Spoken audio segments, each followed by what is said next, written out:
ആണ്.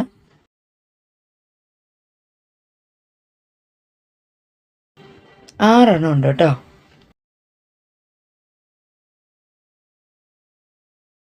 അപ്പോൾ ഞാനതൊക്കെ ഈ കണക്ട് ചെയ്ത് വെച്ച് സ്റ്റാൻഡ് ആക്കിയിട്ട് അതിലേക്ക് ഓരോന്നായിട്ട് വെക്കുകയാണ്. പച്ച വെച്ചു, ചുവപ്പ് വെച്ചു, അടുത്തത് നീല വെച്ചു.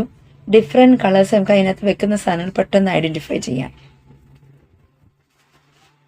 അടുത്തത് മഞ്ഞ വെച്ചു, മഞ്ഞ വെച്ചില്ല, വെക്കാൻ പോകുന്നു. വെച്ചു.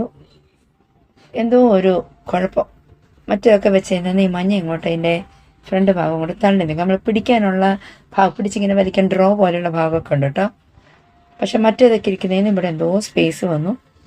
ശരി, അത് കയറിയിരുന്നു. അപ്പം ഞാൻ പിന്നെ അടുത്തത് വെക്കുകയാണ്. അടുത്തത് പിങ്ക് കളറ്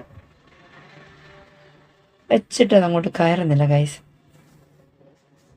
കുറേ നേരം സമയം എനിക്കിപ്പം ആകെ ടെൻഷനായി. മഞ്ഞയ്ക്ക് കുഴപ്പമൊന്നുമില്ല.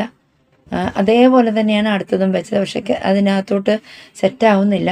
അപ്പം എനിക്ക് ആ ടെൻഷനായി. അത്രയും നേരം ഉണ്ടായിരുന്ന സന്തോഷം, ഭയങ്കര സന്തോഷത്തിൽ അതൊക്കെ അസംബിൾ ചെയ്തതും ഓരോന്ന് വെച്ചുകൊണ്ടിരുന്നതും ആകെ ടെൻഷനായി. പെട്ടെന്ന് നമ്മുടെ മനസ്സൊക്കെ ഒരു മൂഡ് ഓഫിലേക്ക് പോകാൻ തുടങ്ങി. അപ്പം എന്ത് വന്നാലും ചെയ്തിട്ടുള്ള കാര്യം പല നേരം ശ്രമിച്ചിട്ടും അടുത്തത് കയറിയില്ല. പിന്നെ ഞാൻ കുറച്ചു നേരം കഴിഞ്ഞ് നോക്കി, കുറച്ച് സന്ധ്യയായി. കുറച്ചു നേരം വെച്ച് എന്ത് ചെയ്യാനൊക്കെ ചിന്തിച്ച് നോക്കിയപ്പോഴാണ് സംഗതി എന്താ പറ്റിയെന്ന് വെച്ചാൽ, ഞാൻ ഫിറ്റ് ചെയ്തത് റാക്ക് അങ്ങോട്ട് തിരിഞ്ഞു പോയതായിരുന്നു. പിന്നെ ഞാനത് കറക്റ്റ് ചെയ്തു. എന്നിട്ട് വെച്ചപ്പോൾ എല്ലാം സെറ്റായി. എല്ലാ റാക്കും വെച്ചു. നല്ല രസമുണ്ട് കേട്ടോ കാണാൻ.